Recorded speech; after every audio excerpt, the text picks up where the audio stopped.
approach the last crisis, it is a vital moment that harmony and unity exist among the Lord's instrumentalities.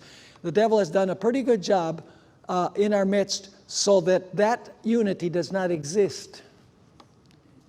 Everybody needs to lay their agendas aside and get down to business of informing the world about all these things.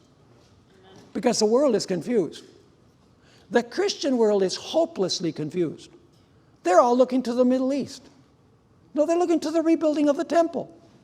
The enemies are the Muslims. You know, the enemies, Russia and China, those are the enemies, you know. That's what you hear in the news. But behind this, there's a spiritual battle. The world needs to know that the battle is spiritual. It's not between nations. It's not between philosophies. It's between good and evil, between Christ and Satan. People need to know this. So she writes, as we approach the last crisis, it is a vital moment that harmony and unity exist among the Lord's instrumentalities. The world is filled with storm and war and variance. Yet under one head, the papal power, the people will unite. Notice, the people will unite to oppose God. And how does Satan oppose God?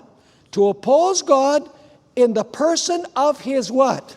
In the person of his witnesses. This union is cemented by the great apostate. The war will not be directly against God, but rather against God in the person of his people. Those who touch his people touch what? According to Zechariah 2 verse 8. They touch the apple of his eye. Matthew 25, in that you did it unto one of these, the least my brethren, you have done it unto me. The voice said to Saul of Tarsus, why do you persecute me? But Saul was persecuting the church. But when he persecuted the church, he was persecuting Jesus, because the church is the body of Christ.